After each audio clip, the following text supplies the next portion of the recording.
आज हम लेकर आए हैं एक नई कहानी, शेर का तीसरा पुत्र। एक जंगल में एक शेर अपनी शेरनी के साथ रहता था। दोनों में बहुत ही बड़ा प्रेम था। दोनों शिकार के लिए साथ साथ जाते और शिकार मारकर साथ ही खाया करते थे। कुछ दिनों के शेरनी ने 2 बच्चों को जन्म दे दिया।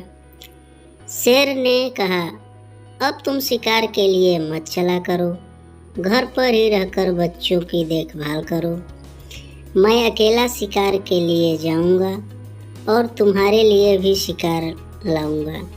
उस दिन से शेर अकेला ही शिकार के लिए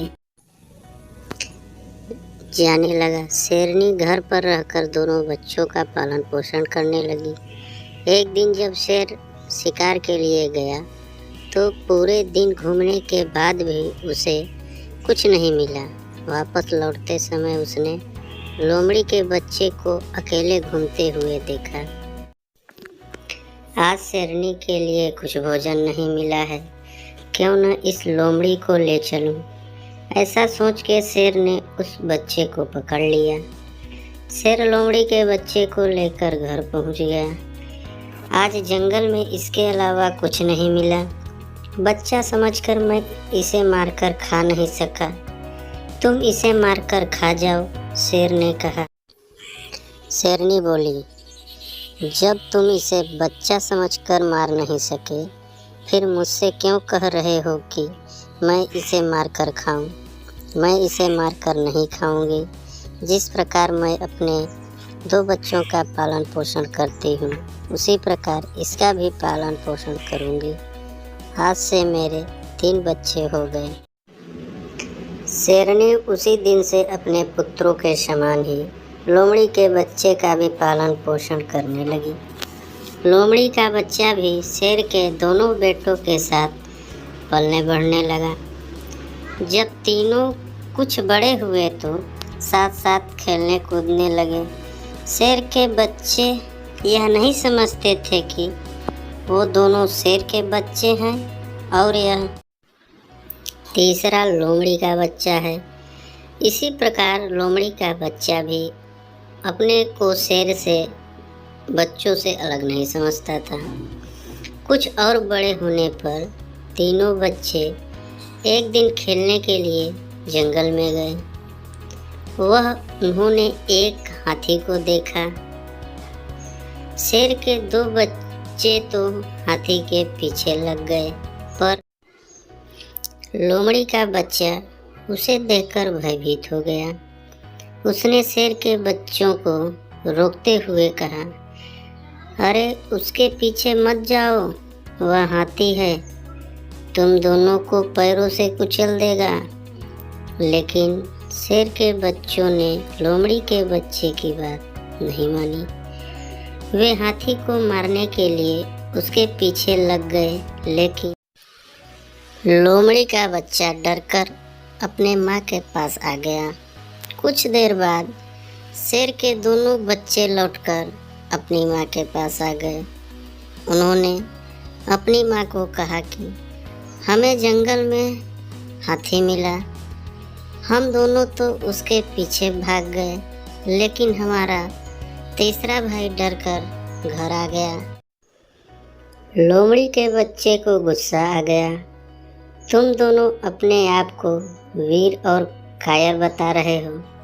हिम्मत है तो आ जाओ, दोनों को जमीन पर गिरा दूंगा।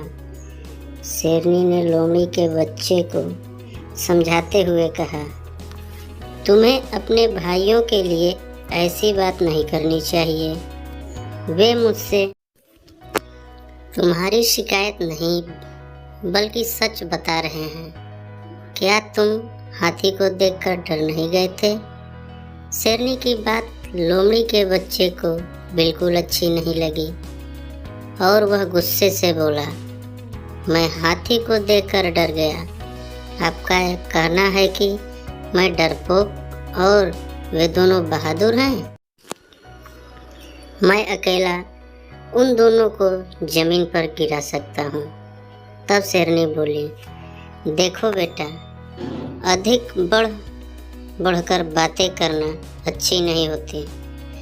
यह तो सच है कि तुम्हारे वंश के लोग हाथी को देखकर डर जाया करते हैं। शेरनी की बात सुनकर लोमड़ी के बच्चे ने बड़े आश्चर्य भरे स्वर में कहा, क्या कह रही हो? आपकी बात से लगता है कि मेरा वंश और उन दोनों का वंश अलग है। सच बताओ, क्या बात है? शेरनी लोमड़ी के बच्चे को अलग ले गई और उसे समझाते हुए बोली, देखो, तुम्हारा जन्म लोमड़ी के वंश में हुआ था और उन दोनों का जन्म शेर के वंश में हुआ है। मैंने तुम पर दया करके अपने बच्चों के समान ही तुम्हें पाला है। अब तुम बड़े हो गए हो, मैंने तुम्हारा पालन पोषण तो किया है, लेकिन तुम्हारे सभी गुण लोमड़ी जैसे ही हैं, इसलिए तुम उस हाथी से डर गए।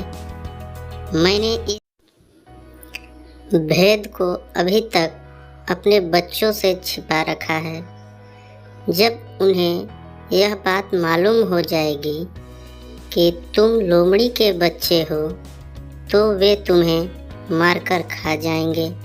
इसलिए अच्छा है कि भेद प्रकट होने से पहले ही तुम यहाँ से भाग जाओ। शेरनी की बात सुनकर लोमड़ी का बच्चा डर गया और वहाँ से चुपके से भाग गया।